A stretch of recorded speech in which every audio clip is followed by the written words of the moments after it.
નમસ્કાર દર્શક મિત્રો, તમને કદાચ ચર્ચાનો વિષય જોઈને નવાઈ લાગી છે. આજે આપણે એક એવા સંકુચિત રાજકારણના જમાનામાં છીએ કે જ્યારે તટસ્થ રીતે તમે કોઈ પણ બાબતને જોઈ શકતા નથી. એટલે તમે જે દુકાનેથી જે રંગનો ચશ્મો ખરીદ્યો હોય એનાથી જ તમારે બધું જોવાનું, અને પછી હુકો પૂળો હોય અને લીલા રંગનો ચશ્મો પહેર્યો હોય તો તમને લીલું ઘાસ દેખાય તો લીલું ઘાસ દેખાય છે એવું કહેવાનું. દોસ્તો, ખૂબ બદલાયો છે જમાનો. એક જમાનો હતો કે જ્યારે બીજા મતને પણ સ્વીકારવામાં આવતો હતો. ગુજરાત અલગ રાજ્ય બન્યું, જીવરાજ મહેતાની સરકાર બની. ડોક્ટર જીવરાજ મહેતા ગુજરાતના પ્રથમ મુખ્યમંત્રી, પ્રમુખ તરીકે ઠાકોરભાઈ દેસાઈ હતા. અને ઠાકોરભાઈ એટલે આખા બોલા માણસ, બીજું દંભો બિલકુલ નહીં. ઠાકોરભાઈ બીડી પીવે અને એમણે નવસારી કોઈ જગ્યાએ બીડી વાળાઓનું કઈ સંગઠન હતું, તે બધી બીડીની આઉટલેટ એમણે ઉદ્ઘાટન કરી અને બદલામાં એ લોકોએ એમને સોનિયત તરીકે અથવા તો ભેટ તરીકે બીડીઓના બંડલ આપ્યા, લઈ આવ્યા. અને એમાં કોઈ તકલીફ નહોતી લાગી. ખાનગીમાં ખૂણે છુપાઈને બીડી નહોતા પીતા.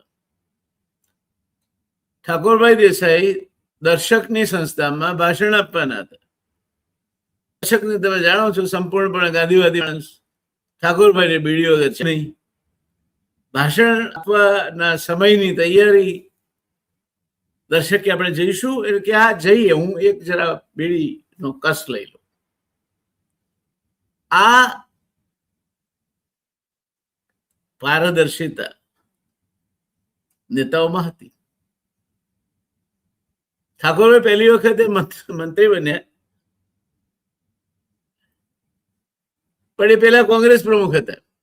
ત્યારે કોઈએ કંઈક વાત કરી જીવરાજભાઈની સરકારની, તો કે ડોક્ટર જીવરાજ મહેતાની સરકાર છે, ગાંધીનગરમાંથી ચાલે છે, કોંગ્રેસની નથી. હવે કોંગ્રેસ પ્રમુખ પોતાના જ મુખ્યમંત્રી માટે આવું કહી શકે? ઠાકોરભાઈ કહી શકતા હતા. આ જમાનો હવે મને લાગે છે ઇતિહાસમાં સમાઈ ગયો છે. તો મેં એવા 4 દિગ્ગજ મુખ્યમંત્રીઓ જોયા છે કોંગ્રેસના, અને જેમની સાથે સીધું કામ કરવાનો મને મોકો મળ્યો છે.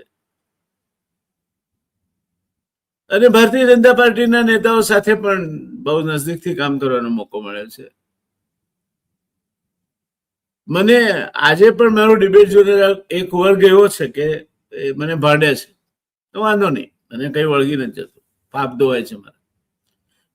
તો મારે બધાને કેવું છે, કોંગ્રેસના મિત્રો હોય કે ભારતીય જનતા પાર્ટીના મિત્રો હોય, હું આ ખુરશીમાં જ્યારે બેઠો છું ધી રિયલ ડિબેટના એન્કર તરીકે, ત્યારે મારું કામ તટસ્થતાપૂર્વક કોઈ પણ પ્રકારના પૂર્વગ્રહ વગર, અને માણસ તરીકે 100% માણસ પૂર્વગ્રહ વગર હોય એ શક્ય નથી.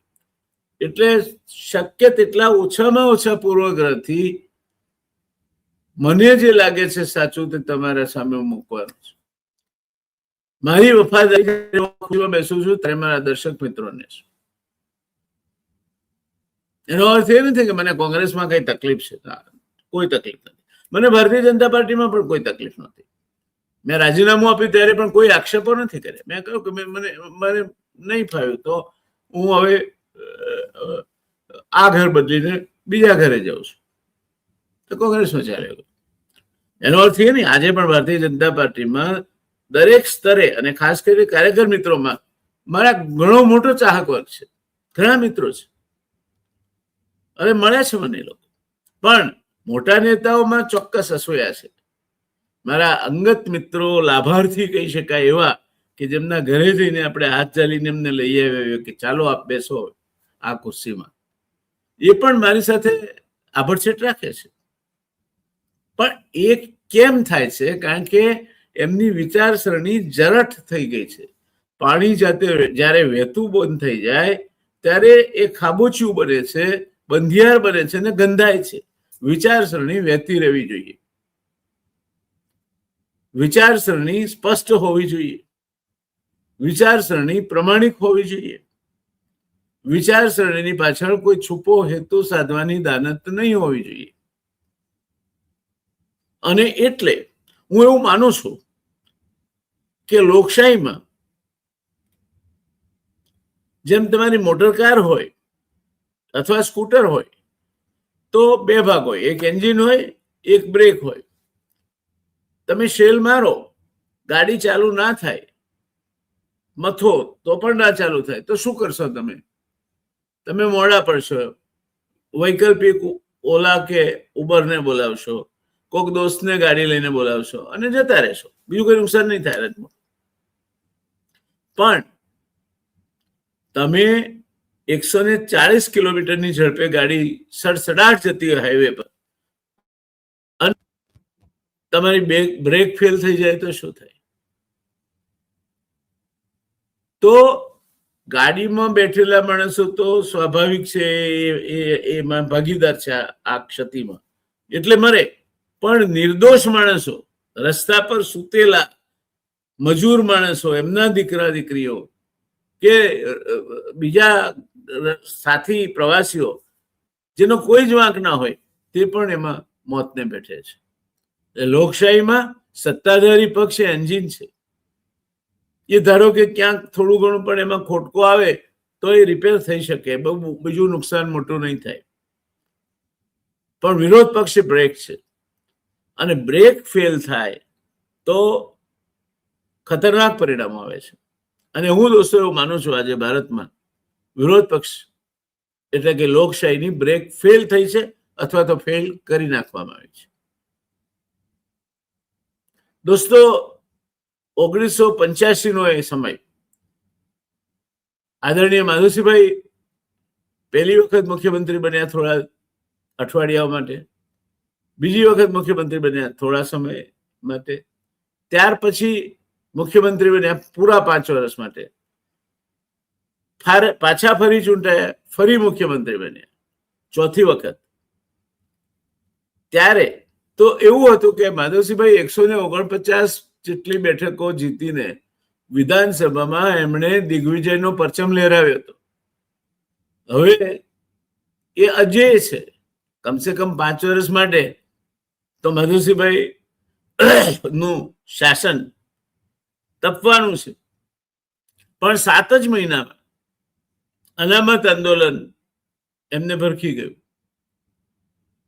ન જાણ્યું જાનકી નાથે સવારે શું થવાનું છે,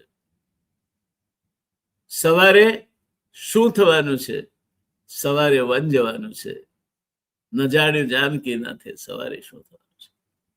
politics is a game of glorious uncertainties. Cricket માટે પણ આવું કહેવાય છે. રાજનીતિ એ અદ્ભુત શક્યતાઓને અણધારી ઘટનાઓ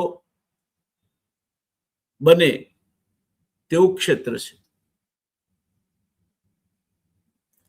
અને માધવસિંહભાઈ ગયા 149 બેઠક જીતીને વિક્રમી બહુમતી સાથે 182 માંથી ચૂંટાયા હતા. વિરોધ પક્ષો સાથે કોઈ પણ એક પક્ષ પાસે 10% એટલે કે 19 બેઠક પણ નહોતી કે જેના કારણે એમને માન્ય વિરોધ પક્ષનું સ્ટેટસ મળે. એ સ્થિતિમાં કોણે ધાર્યું હતું? માધવસિંહભાઈએ જયારે ફરી એકવાર મુખ્યમંત્રી તરીકેના શપથ લીધા ત્યારે 1985 પણ 7 જ મહિનામાં એમને જવું પડ્યું.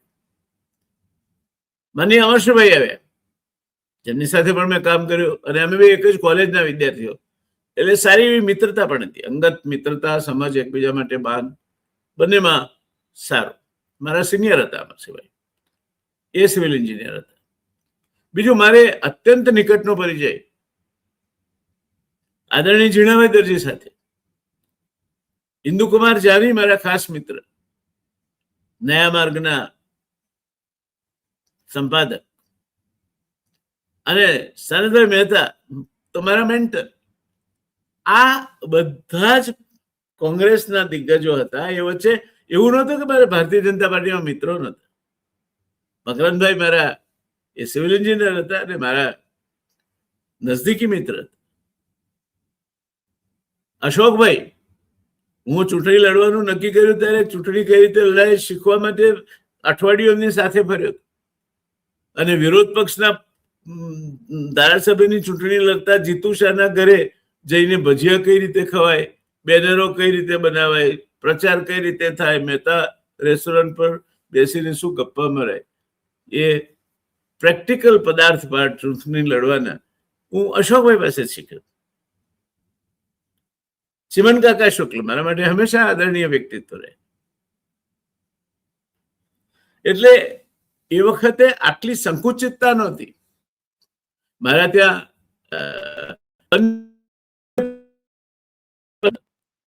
નેતાઓ પણ હતા, નરેન્દ્રભાઈ પણ આવતા અને શંકરસિંહજી પણ આવતા. હું અધિકારી હતો તેની વાત કરું છું.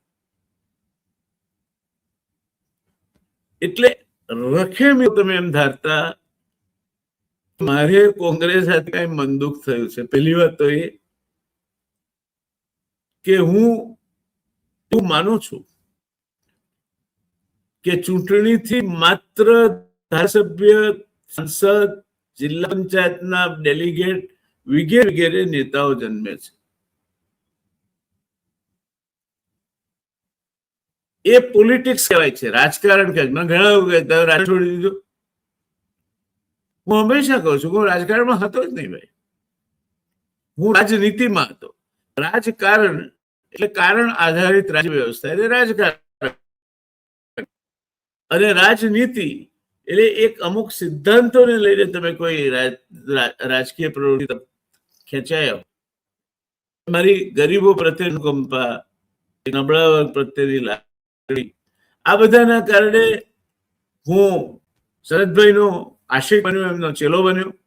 મારા ગુરુ હતા, રાજકીય ગુરુ હતા એમ કહેવા મને રાય છોસ નથી. અને દાદા જીજી પરાડકર એમની સાથે પણ નિકટતા ઉભી થઈ. તો રાજનીતિ અને રાજ ફેર છે. અને હું કહું છું આઈ મીન પબ્લિક લાઈફ. હું જાહેર જીવન અને જ્યાં સુધી બોલી શકીશ, વાંચી શકીશ, ચાલી શકીશ ત્યાં સુધી જાહેર જીવનમાં રહીશ અને જાહેર જીવનના હિતમાં જે કંઈ મારું યોગદાન શક્ય હોય તે આપતો રહીશ. હું એવું નથી કહેતો કે મારામાં આકાશ તોડીને તારા લઈ આવવાની તાકાત એ નથી. પણ રામ સેતુ બંધાતો હતો ત્યારે બીજું કઈ નહીં કરી શકાય તો પોતે પાણીમાં પડીને રેત પોતાના શરીરે ઓળગાડી અને એમાં આમ ખંડી નાખતી રેત વાળી ખિસકોલી, એ ખિસકોલી હું છું. સુધી વિચારી સમજી શકું છું, વાત કરી શકું છું. જાહેર હિત મારા માટે પ્રથમ રહેશે. અને એ હિત રહીને લોકશાહીની બ્રેક ફેલ થઈ છે ત્યારે કેટલાક ગેરસમજ ઉભી કરી મને કઈ કોંગ્રેસમાં કઈ હોદ્દો નથી આવે, શું હોદ્દો આપે અમને? અને મેં માગ્યું ક્યાં આપવાની સવાલ છે. બહુ કહું છું કે કોંગ્રેસના એક પણ આગેવાન હોય કે હું કોંગ્રેસમાં આવું ને કરવાનું કે ના, જરાય નહીં. મને હું જયારે સોનિયા પૂછવા વાળું આપકી अपेक्षा क्या है? मेरी अपेक्षा पब्लिक लाइफ है, इससे आगे कुछ नहीं, पीछे कुछ नहीं.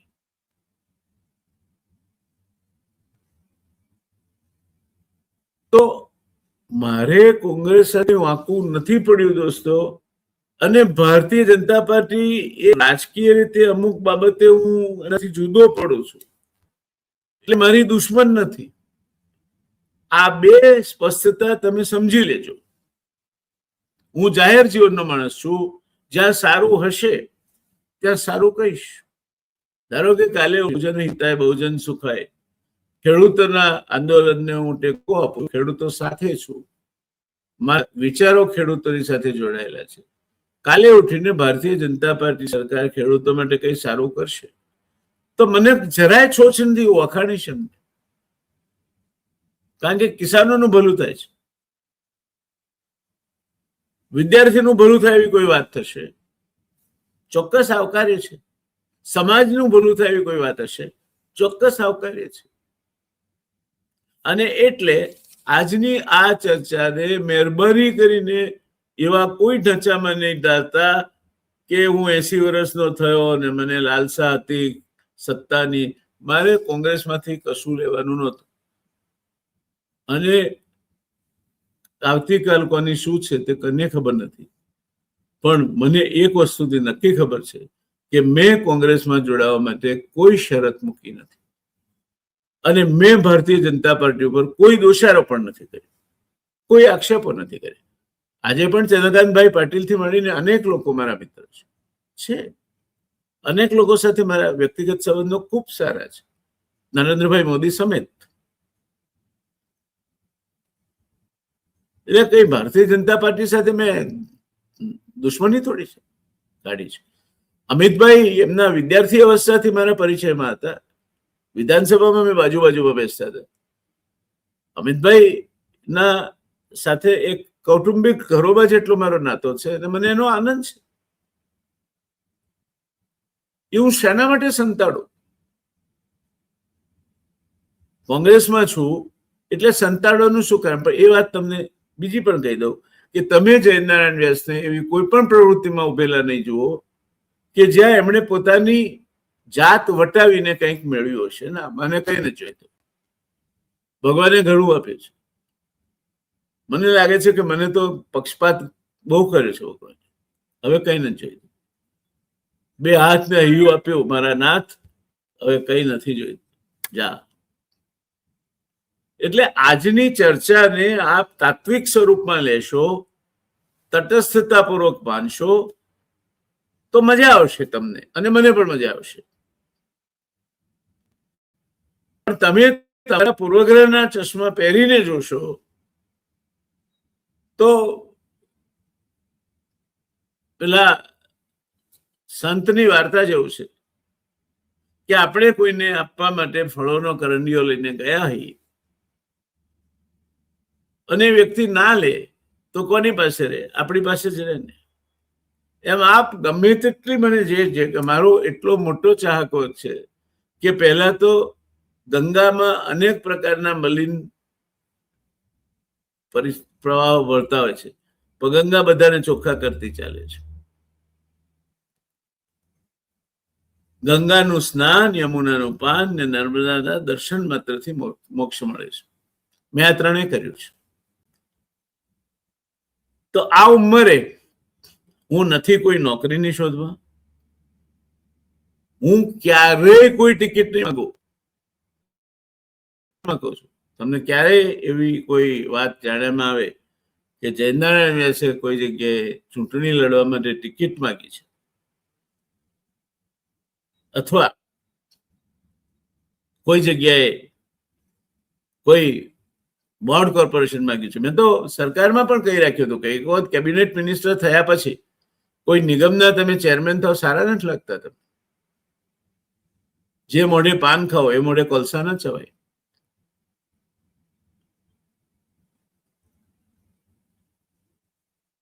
એટલે દોસ્તો, આ એક માત્ર વિદ્યાર્થી તરીકેનું પૃથક્કરણ છે. ગુજરાતની પ્રજા સામે, મારા દર્શક મિત્રો સામે મારા મત પ્રમાણેની પરિસ્થિતિ મૂકવાનો એક પ્રયાસ છે. કોંગ્રેસના મિત્રો એ ધ્યાનમાં રાખે કે હું ક્યાંય તમારી પાસેથી કશું લેવા માંગતો નથી. બધા જ આદરણીય છે અને કોંગ્રેસમાંથી બીજે ગયેલા મિત્રો પણ આદરણીય છે. આજે પણ હું બહુ સ્પષ્ટ કહું છું કે ભાઈ, અર્જુનભાઈ મોઢવાડિયા છે કે સીજે ચાવડા છે, મિત્રો છે મારા. હવે તો બીજા કેટલા નામ છે. મને એનો કોઈ જાહેરાતમાં અથવા તો જાહેરમાં સ્વીકારવાનો કોઈ છોછ નથી. બહુ નથી એટલા માટે કહેતો ક્યાંક એમને મારા કારણે નુકસાન ન થાય. મારે કામ નથી એમનું કઈ, ક્યારેય નહીં પડે, ભગવાન એવું ના કરે. પણ એનાથી મિત્રતા થોડી મટી જાય છે. એ લોકો મારા ઘણા મિત્રો છે, આજે પણ મંત્રીમંડળમાં પણ ઘણા એવા સભ્યો છે, નામ નથી દેતો, જે મારા માટે સદભાવ ધરાવે છે. હું ફોન કરું તો કોઈ ગરીબ માણસનું કામ થઈ જાય છે.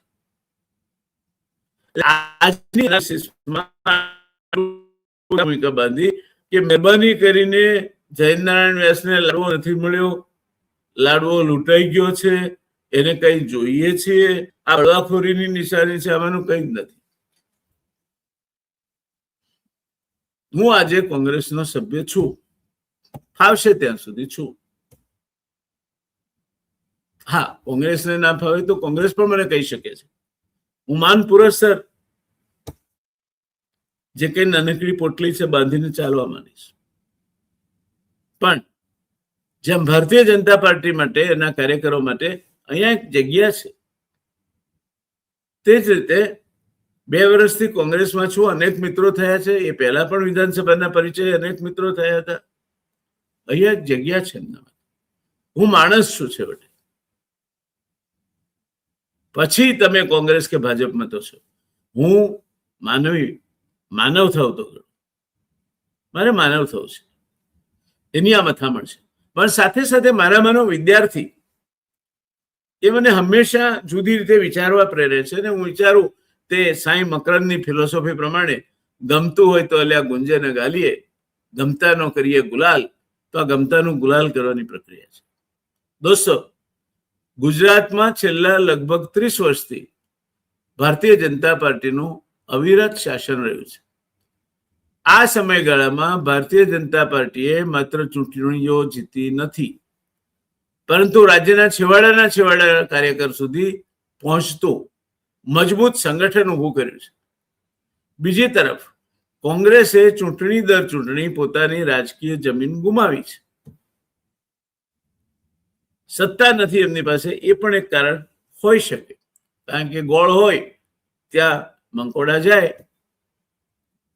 આજે સૌથી મોટો પ્રશ્ન એ નથી કે કોંગ્રેસ કેમ હારી રહી છે. હારજીત થાય. પોરસ જ્યારે સિકંદર સામે હાર્યો ત્યારે સિકંદરને સામે ઉભો કરવામાં આવ્યો. સિકંદર એને પૂછ્યું કે મારે તમારી સાથે કઈ રીતનો વર્તાવ કરવો.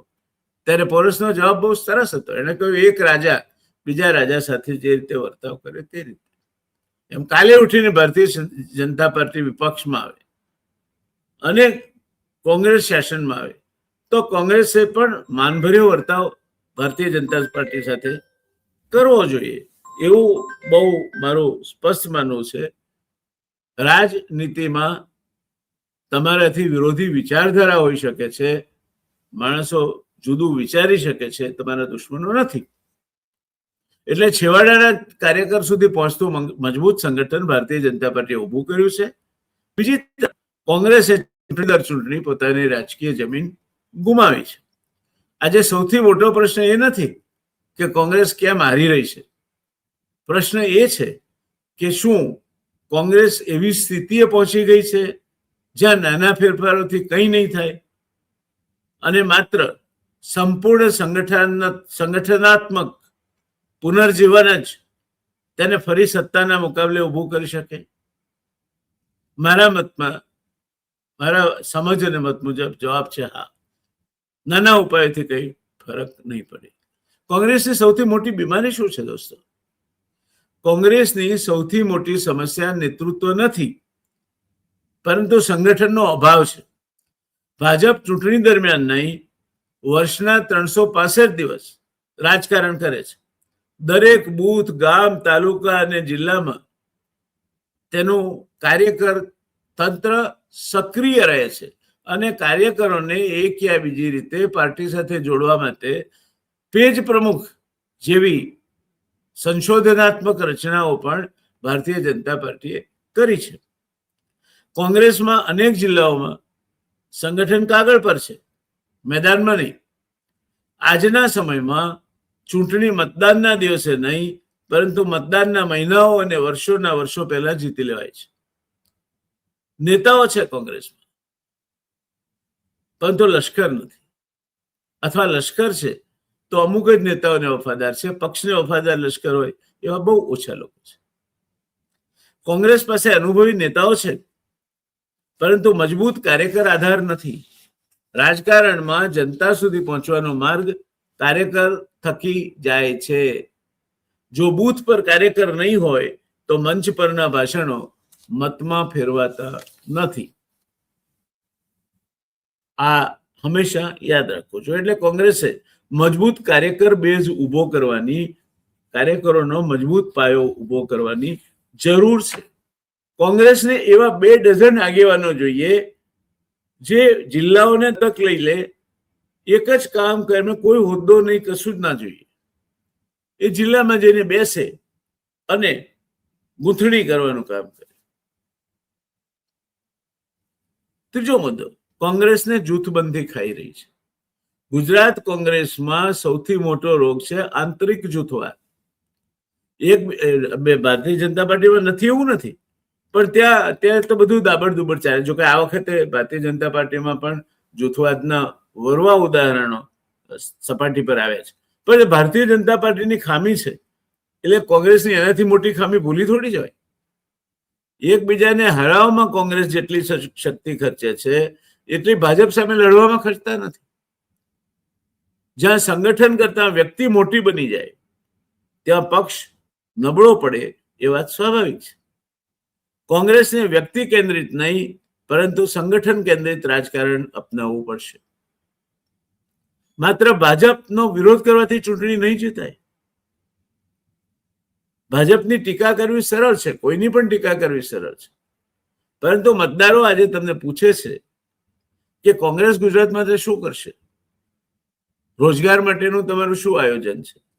યુવાનો માટેનું તમારું શું આયોજન છે? ખેડૂતો માટે નવી દિશા શું છે? શિક્ષણમાં શું સુધારા કરશો? આર્ટિફિશિયલ ઇન્ટેલિજન્સ અને નવી ટેકનોલોજીના યુગમાં યુવાનો માટે શૈક્ષણિક વ્યવસ્થાઓ બદલવી પડશે. એ અંગે તમારી શું દ્રષ્ટિ છે? ગુજરાતના વિકાસનું તમારા મતે નવું મોડેલ કયું હશે? આ પ્રશ્નોના વિશ્વાસપાત્ર જવાબ આપી શકે એવા તમારી પાસે કેટલા આગેવાનો છે? અને જો એ છે તો એમને તમે બોલવા કેમ નથી દેતા? એ કેમ જાહેરમાં નથી આવતા? એ કેમ પોતાની વાતો દરેક જિલ્લે જઈને કોંગ્રેસના સંગઠન સામે નથી મૂકતા? જો કોંગ્રેસની એ નીતિ છે કે આવનાર સમયમાં એ શિક્ષણ નીતિમાં કૌશલ્ય એટલે કે ટેકનિકલ શિક્ષણને, સ્કિલને પ્રાધાન્ય આપવાના છે, તો શિક્ષણવિદો તમારી પાસે જે હોય, જે લોકો ઉદ્યોગપતિઓ હોય, જે લોકોની પબ્લિક ઇમેજ હોય, તમે કોઈ એવા નેતાઓ નહીં, બફાટ કરે તેવા નેતાઓ નહીં, પોતે અહમમાં રચે તેવા નેતાઓ નહીં, પણ જાતે પ્રચાર કરવા માટે મટીરિયલ તૈયાર કરે અને જિલ્લે જાય, વાત કરે, ચેમ્બર ઓફ કોમર્સને મળે, ત્યાંના અગ્રણી નાગરિકોને મળે, એમને વાત કરી, ભાઈ અમે સત્તા પર આવીશું તો આવું કરીશું.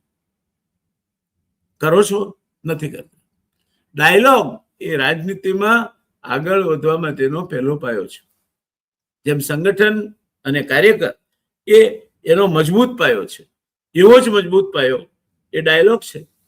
પ્રજાની વિશ્વસનીયતા તમે એની સાથે કેટલો સફળતાપૂર્વક સંવાદ અને કેટલી વિશ્વસનીયતાપૂર્વક વાત કરો છો એના પરથી ઊભું થાય છે. અને એટલે આ પ્રશ્નો તમને પૂછાશે કે રોજગાર માટે શું યોજના છે? ખેડૂતો માટે નવી દિશા શું છે? શિક્ષણમાં શું સુધારા કરશો? એઆઈ અને નવી ટેકનોલોજીના યુગમાં યુવાનો માટે શું દ્રષ્ટિ છે? ગુજરાતના વિકાસનું નવું મોડેલ કેવું હશે? આ પ્રશ્નોના વિશ્વાસપાત્ર જવાબ આપ્યા વગર માત્ર ભારતીય જનતા પાર્ટીની સરકારની ટીકા મતમાં પરિવર્તિત નહીં થાય. ત્યાર પછીનો મુદ્દો, અત્યારે સોશિયલ એન્જિનિયરિંગ શબ્દ બહુ આમ સર્ક્યુલેશનમાં મુકાઈ ગયો છે. દોસ્તો, સામાજિક સમીકરણ પૂરતું નથી. મારા યુવાન કાર્યકર મિત્રો બે ગમે તે પાર્ટીના હોય, જે મને સાંભળતા હોય, તે સમજી લે કે હવેનો સમય માઇનોરિટી પોલિટિક્સનો આવવાનો છે. પાટીદાર બહુલ વિસ્તાર હશે તો પાટીદાર ઉમેદવાર આમ આદમી પાર્ટી પણ ઉભો રાખશે, કોંગ્રેસ પણ ઉભો રાખશે, ભાજપ પણ ઉભો રાખશે. પાટીદાર મતો વહેંચાશે અને જેને સહી, સુથાર, પંચાલ, બ્રાહ્મણ, વાણિયા એવી નાની કોમો મત આપશે, જીતશે. તમે એમને તો વિસારે પાડી દીધી છે. તમે બહુમતીનું રાજકારણ જ્યારે એનો યુગ પૂરો થવા આવ્યો ત્યારે રમવા માટે નીકળ્યા છો. આ ખામ થિયરી, જો માધવસિંહભાઈના પતનનું જો કઈ કારણ હોય તો ખામ થિયરી છે. જો એક તટસ્થ રાજપુરુષ તરીકે માધવસિંહભાઈએ રાજ કર્યું હોત, મને લાગે છે બીજા 3-4 ટર્મ સુધી માધવસિંહભાઈ હટ્યા ના હોત, કોંગ્રેસ હટી ના હોત. સામાજિક સમીકરણ જરૂરી છે જાણો. જાતિ આધારિત ગણિત મહત્વનું છે. દરેક કોમને, દરેક જાતને, દરેક વર્ગને એક યા બીજી રીતે પ્રતિનિધિત્વ મળવું જોઈએ. પ્રતિનિધિત્વ મળવું જોઈએ બધા ધારાસભ્ય થાય એવું નહીં, પણ એને લાગવું જોઈએ કે આ મારી સરકાર છે અને એને પ્રતિનિધિત્વ મળે એવા અનેક રસ્તાઓ છે. તો આજનો મતદાર માત્ર જાતિથી પ્રભાવિત થાય છે એવું માનશો નહીં, અને પ્રભાવિત થશે તો હવે બરાબર એના સામે લઘુમતી રાજકારણની એક મોટી મતબેંક તૈયાર થઈ રહી છે. અને ભારતીય જનતા પાર્ટીના દોસ્તો એમ માનતા હોય કે મશીનોથી અથવા વોટર લિસ્ટ સેનિટાઇઝેશનથી અથવા ચૂંટણી કમિશનથી જિંદગીભર તમે અવશ્ય દીવા કરો, શાસન કરશો, દોસ્તો શક્ય નથી. શક્ય નથી. હિરણ્યકશ્યપને મરવું જ નહોતું. હિરણ્યકશ્યપે વરદાન શું માંગ્યું હતું? મારું મોત દિવસે ના થાય, રાત્રે ના થાય, જમીન પર ન થાય, આકાશમાં ન થાય, લોઢાથી ન થાય, લાકડાથી ન થાય, પુરુષથી ન થાય, સ્ત્રીથી ન થાય, અને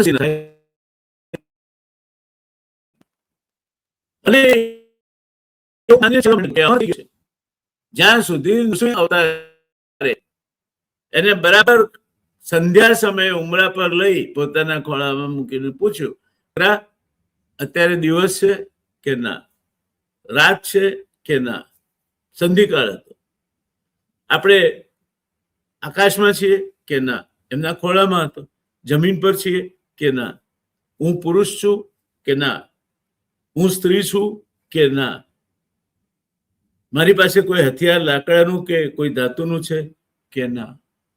અને પછી પોતાના નખથી ચીરી. દરેક યુગમાં નૃસિંહ અવતાર જન્મે છે. હિરણ્યકશિપુઓ એમની મદાંધતામાં, અને દરેક પક્ષમાં હિરણ્યકશિપુ પાક્યા છે. હું દાખલા આપવા નથી માંગતો, વખતો વખત. અને ગુજરાતીમાં કહેવત છે કે કોઈ ના પહોંચે અને પેટ પહોંચે. તમે આખું બધું જીતી લેશો, પછી શું કરશો? અંદર અંદર લડશો, ટકાંગ ટક ટકાંગ ટક ટકાંગ ટક. તેના કરતા શાંતિથી રહો ને ભાઈ, રહો. જીવોને જીવવા દો, મરણ લગી આ જિંદગી 4 દિન. કંઈક સારું કરો. એટલે વિકાસ, રોજગાર, શિક્ષણ, મોંઘવારી, જીવનની ગુણવત્તા, આ પ્રશ્નો હવે વધારે ને વધારે આવશે. કોંગ્રેસ માત્ર સામાજિક ગઠબંધન નથી, પરંતુ વિકાસનું ગઠબંધન એને ઊભું કરવું પડશે. મને શું મળશે? મારો રોટલો શેમાં છે? મારા પેટનો ખાડો કઈ રીતે ભરાશે? આ પ્રશ્નોના આવતા સમયમાં કોઈ પણ રાજકીય પક્ષે જવાબ આપવા પડશે. ત્યાર પછી ઉમેદવારોની પસંદગીમાં ક્રાંતિ જરૂરી છે. ઘણા વિસ્તારોમાં ઉમેદવારોની પસંદગી અંગે મોટા પ્રશ્નો ઉભા થાય છે. ક્યાંક પૈસા લઈને ટિકિટો અપાતી હોવાને પણ આક્ષેપો થાય છે, ને એમાં તથ્ય હોય છે. ટિકિટનો આધાર શું હોવો જોઈએ? કાર્યકર્તા તરીકે માણસનું કામ, જાહેર સ્વીકાર્યતા, સમાજમાં એની સ્વીકાર્યતા કેટલી છે. એ સામો મળે અને પેલો ધણી નોકરીએ જતો હોય તો પત્ની પાછા બોલા કે એક મિનિટ આવો ને, આ ભૂલી ગયા તમે. પેલો ઘરે જઈને બેસે એટલે પાણીનો ગ્લાસ લઈને કાંકરી ગોળ લઈ આવે. પેલો કે કેમ પાછું શું બોલાયું, શું ભૂલી ગયું? અરે કે પેલો કરમ મમરાળો સામેથી આવતો હતો, તમને અપશકન થતા. આ કાર્યકર ન હોઈ શકે. અને કોંગ્રેસ ને ભારતીય જનતા પાર્ટી બંનેમાં આ વર્ગ વધી રહ્યો છે. સંગઠન પ્રત્યે નિષ્ઠા જોઈએ. મને નહીં ફાવે તે દિવસે કોંગ્રેસ છોડી દઈશ, પણ મારો મત તો કોંગ્રેસને જ મળશે. હું કોંગ્રેસમાં છું ત્યાર સુધી. રાજ્યસભાના મત વખતે મારા ઘણા કોંગ્રેસી મિત્રો હતા, ખાસ કરીને નજદીકી હોય એવા મિત્રો હતા, અહમદભાઈ પટેલ જેવા. પણ એમને ખબર હતી કે મારો મત એમને નહીં મળે. હું કોઈ દિવસ કોઈ કેમ્પમાં નથી ગયો, અને મારા ઉપર કોઈ દિવસ ક્રોસ વોટિંગ કરવાનો આક્ષેપ નથી. જાહેર સ્વીકાર્યતા હોવી જોઈએ, સંગઠન પ્રત્યેની નિષ્ઠા હોવી જોઈએ, જીતવાની ક્ષમતા હોવી જોઈએ, ઓબ્વિયસલી વિનેબિલિટી. પણ એ છેલ્લે આવે. અત્યારે ભારતીય જનતા પાર્ટીએ આ નવો શબ્દ શોધી કાઢ્યો છે, એબિલિટીને પાછું પોકી દીધો છે અભરાઈ ઉપર, અને વિનેબિલિટી. ગામનો ઉતાર હોય તો ચાલે, પણ જીતવો જોઈએ. જો ટિકિટ જૂથવાદથી નક્કી થશે તો પરિણામ પણ જૂથવાદમાં જ આવશે. ભારતીય જનતા પાર્ટીનો દાખલો લઈ તો સાબરકાંઠા અને કોંગ્રેસનો દાખલો લઈ તો અનેક જિલ્લાઓમાં આ જૂથવાદ વરવા સ્વરૂપે મોજૂદ છે. ડિજિટલ યુગમાં જૂની રાજનીતિ નહીં ચાલે. હવે તું કાગળ લખજે ને એ નહીં ચાલે. તો ભાઈ વોટ્સએપ થી કાગળ મોકલી દે ને. હું કાલનો દાખલો આપું છું. સિદ્ધપુરના એક પોલીસ કર્મચારીનો, એના સાસુને તકલીફ હતી, જીવન મરણ વચ્ચે ઝોલા ખાતા હતા. રાત્રે 1 વાગ્યાની આજુબાજુ મને એનો મેસેજ આવ્યો. 1:10 મેં એનો જવાબ આપ્યો. 1:15 એના સાસુને સિવિલ હોસ્પિટલમાં દાખલ કરવા માટેની વ્યવસ્થા થઈ ચૂકી હતી, અને 1:07 સામેથી સિવિલ હોસ્પિટલમાંથી ફોન ગયો કે તમે આવી જાઓ રસ્તામાં. આ જમાનો છે. અત્યારે જમાના સાથે ચાલવાની તૈયારી હોવી જોઈએ. તમે પ્રામાણિક છો, કામ કરો છો, એ એકલું નહીં ચાલે. એફિશિયન્સી, તમે કેટલા કાર્યકુશળ છો, તમે ધારાસભ્ય છો, અને કંઈ ખોટું નથી. નાયબ મામલતદારના સાથે જમાય પણ ખરું બેસીને, પણ એ મિતાચારી. ધારાસભ્ય તરીકે તમે કામ લઈને નાયબ મામલતદારના ટેબલ પર જઈને સામે બેસો છો, શોભતા નથી. તમે મંત્રી તરીકે તો જવાય જ નહીં. હું 3 વખત કેબિનેટ મંત્રી રહ્યો. એક પણ વખત સિવાય ફરજિયાત જિલ્લા આયોજન મંડળની કેવી કોઈ મિટિંગ હોય ને, તે પણ કલેક્ટર સાહેબના સભાખંડમાં હોય, એ સિવાય કલેક્ટરની ઓફિસમાં નથી. અધિકારીની ખુરશીમાં બેસાય નહીં. તમે જાઓ, ગમે તેવો મંત્રી હો, કલેક્ટર ઓફિસમાં કલેક્ટરને વિવેક જાળવવો હોય તો એ બાજુની ખુરશી પર બેસે, પણ તમે કલેક્ટરની ખુરશીમાં નથી બેસી શકતા, એ અવિવેક છે. આ બધી બાબતોની સાથે એ વ્યક્તિ જીતી શકે એવી ક્ષમતા હોવી જોઈએ. જો ટિકિટ જૂથવાદથી નક્કી થશે તો પરિણામ પણ જૂથવાદમાં જ આવશે. ડિજિટલ યુગમાં જૂની રાજનીતિ નહીં ચાલે. રાજકારણ સંપૂર્ણપણે બદલાઈ ગયું છે. Data, social media, artificial intelligence અને સતત જનસંપર્ક હવે ચૂંટણીના કેન્દ્રમાં છે. જે નેપાળમાં બન્યું, જે કોકરોચ પાર્ટીના કિસ્સામાં અત્યારે અહીંયા બની રહ્યું છે, એ આપણી નજર સામે છે. દાખલા કોંગ્રેસ હજુ પણ ઘણી જગ્યાએ એ જ જૂનવાણી પદ્ધતિઓથી રાજકારણ કરે છે. જો સમય બદલાય અને પક્ષ નહીં બદલાય તો મતદાર આગળ નીકળી જશે, તમે પાછળ રહી જશો. અને એક નાની વાત કહું, યુવા નેતૃત્વ વગર ભવિષ્ય નથી. એનો અર્થ એ નથી કે માત્ર યુવાઓ જ. 2 જાતના માણસો છે. ઘરડા ગાડા વાળે, એમ ગાડા વાળી શકે. એક ઘરમાંથી જાન જવાની હતી, પણ વેવાઈએ સામે શરત મૂકી હતી કે કોઈ 55 વર્ષથી વધારે માણસ આવે નહીં, ઉંમરનો માણસ આવે નહીં. જેમ ભારતીય જનતા પાર્ટી અનુકૂળતા અનુસાર 75 વર્ષ 70 વર્ષની ઉંમરના ને અનુકૂળતા અનુસાર નો રિપીટ થિયરી, એવું બધું એમની વ્યૂહરચનાના ભાગરૂપે કરતા હોય છે. એમ વેવાઈએ શરત મૂકી કે 55 વર્ષથી ઉપરને કોઈ નહીં લાવવાની છે. એટલે બધા તો માની ગયા કે સારું, પણ ડોહાભા એટલે દીકરીનો વરાજાનો દાદો, એ મારે તો મારા છોકરાને લગાડવા જવું જ પડે. એટલે એ બસમાં વહેલા ચડી જઈને પાછળની સીટની અંદર હંતાઈ ગયા. હવે બસ પહોંચી પેલા ગામે પહોંચી વડના ઝાડ નીચે ઉભી રાખી, કારણ કે વેવીને કેવડાવવું પડે ને તમારું સ્વાગત થાય બરાબર. એટલા માટે 2 માણસો ગયા વેવીના ત્યાં કે અમે આવી ગયા છીએ, આપ કહો એટલે આવી જઈએ. ત્યારે વેવીએ કહ્યું કે આવો, ચોક્કસ આવો, વેલકમ.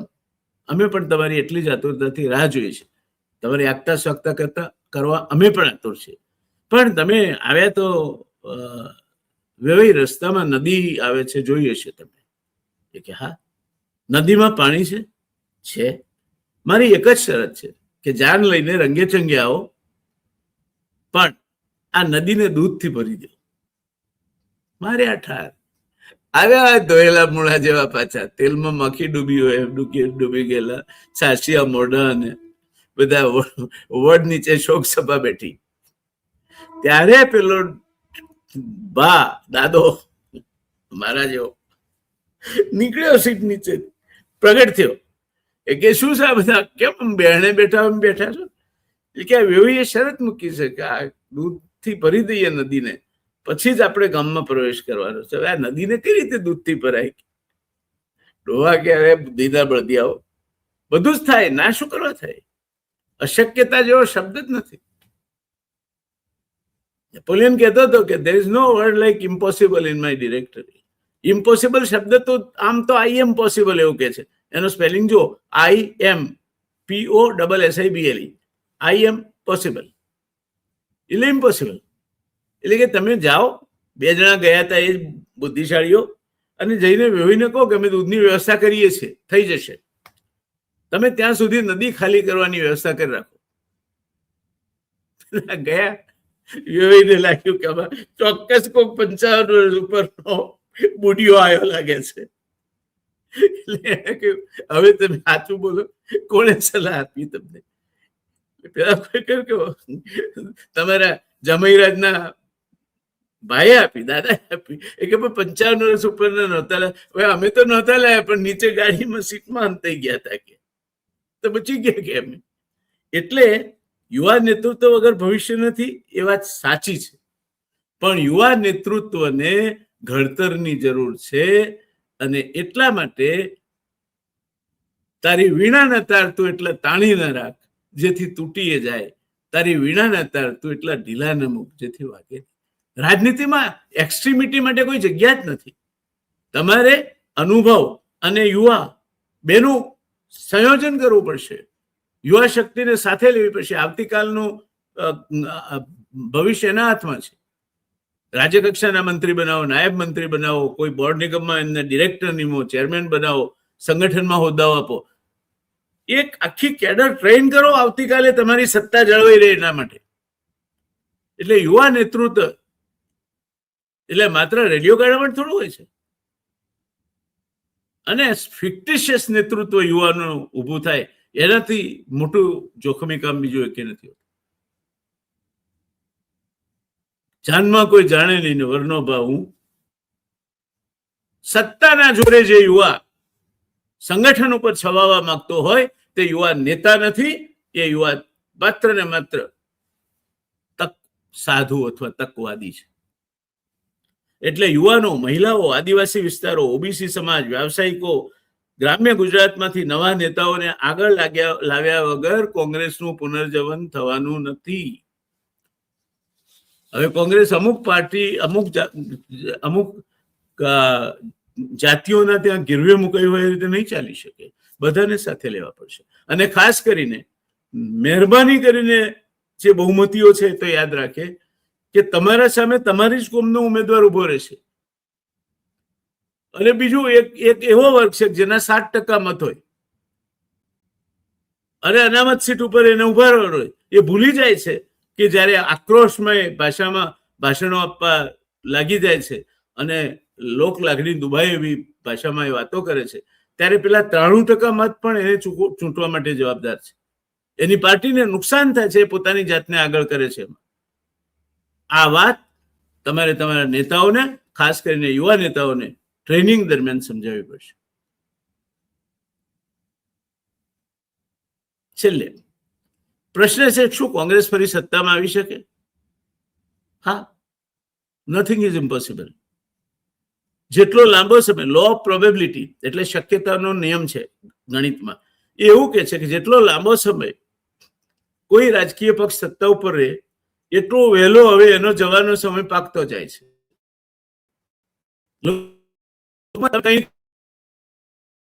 ઇન્કમ્બન્સી છે ભારતીય જનતા પાર્ટીના નેતૃત્વને અને એની સાથે જોડાયેલી એની મૂળ સંસ્થા. એક વસ્તુ સમજી લો, ભારતીય જનતા પાર્ટી પાર્ટી નથી.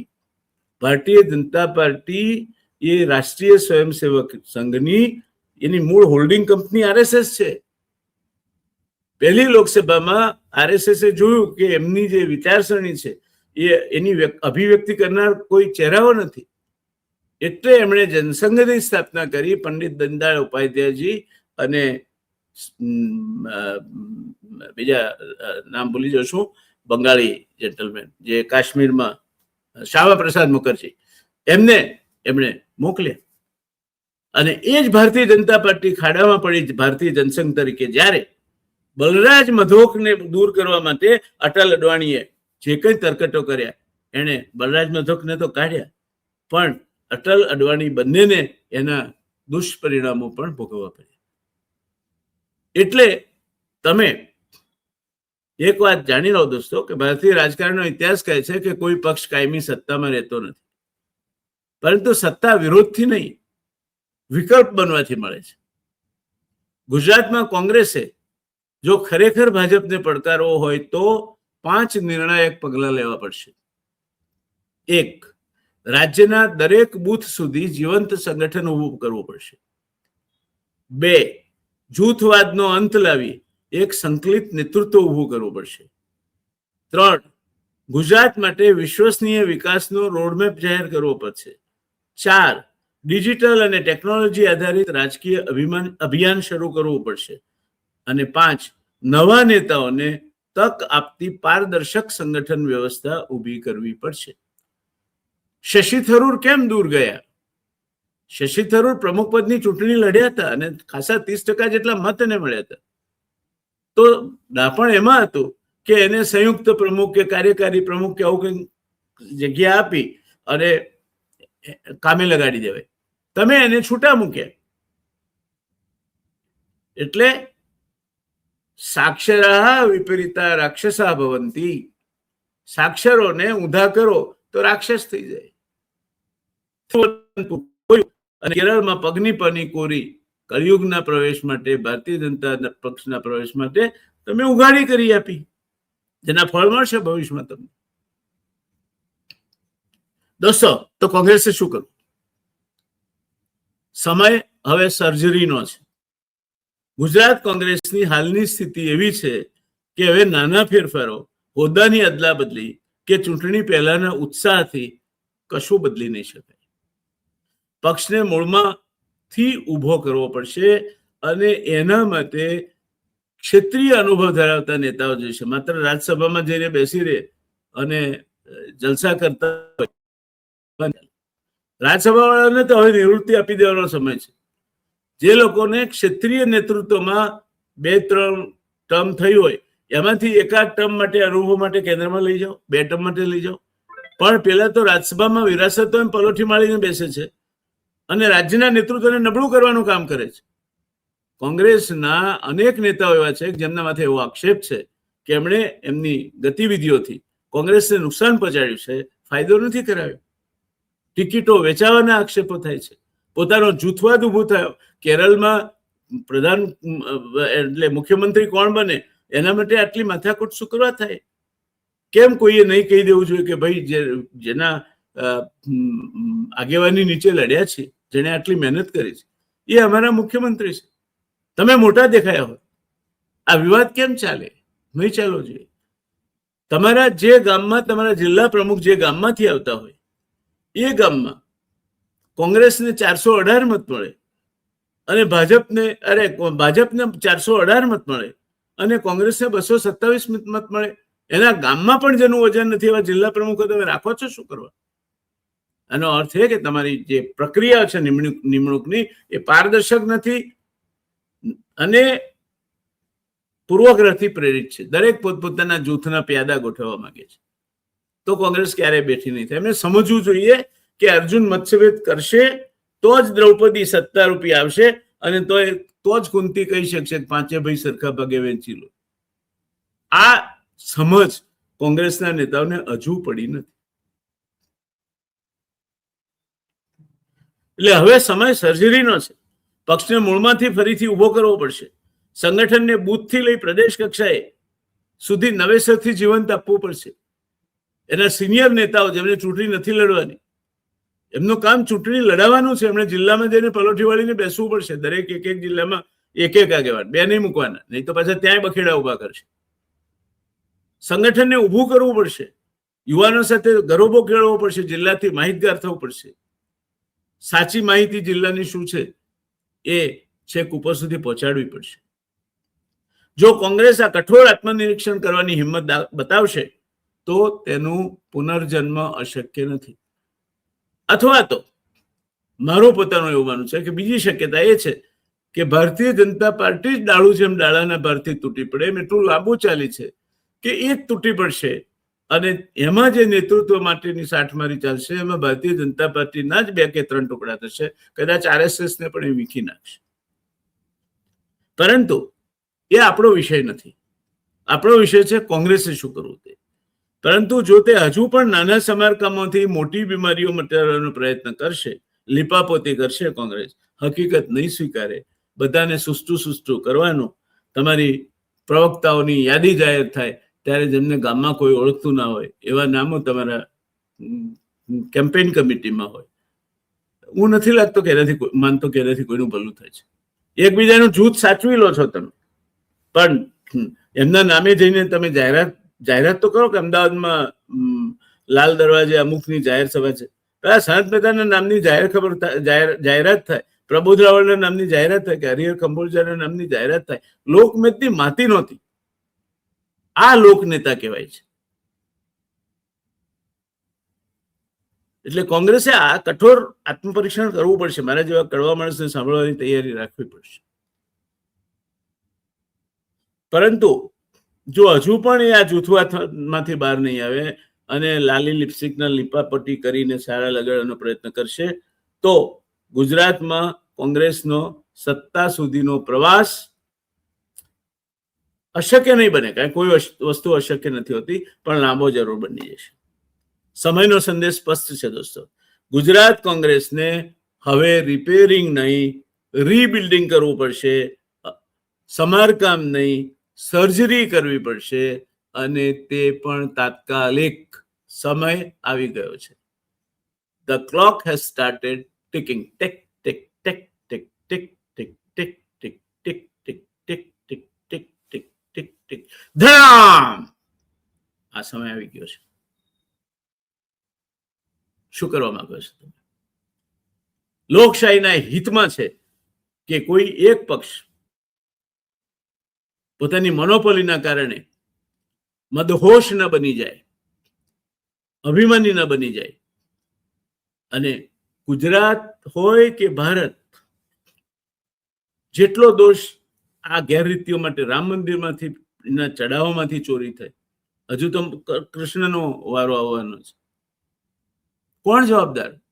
જેટલા અંશે ભારતીય જનતા પાર્ટી જવાબદાર છે, રાષ્ટ્રીય સ્વયંસેવક સંઘ જવાબદાર છે, એટલા જ અંશે નબળો વિરોધ પક્ષ એવી કોંગ્રેસ પણ જવાબદાર છે. એમને રાગડા તાણવાથી નહીં ચાલે. રાહુલ ગાંધીજી સંનિષ્ઠ છે, પદયાત્રાઓ કરશે એટલે તમે બધું જીતી જશો.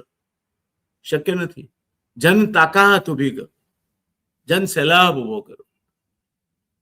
સાથી હાથ બળન સાથી રે, સાથી જાગતે રહેના.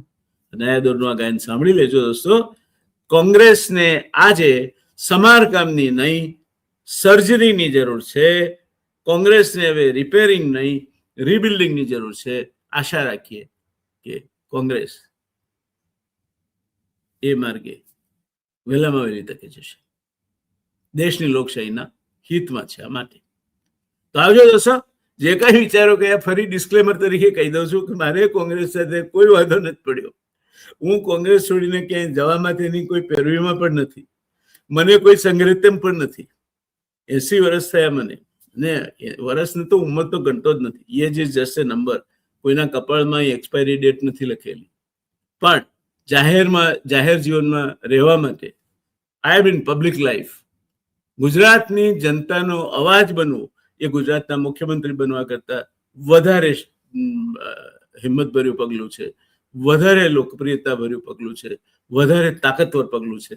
અને એ અવાજ જ્યાં સુધી ઈશ્વરે ચાહ્યો છે ત્યાં સુધી જયનારાયણ વ્યાસ બનવાનો પ્રયત્ન કર્યા કરશે.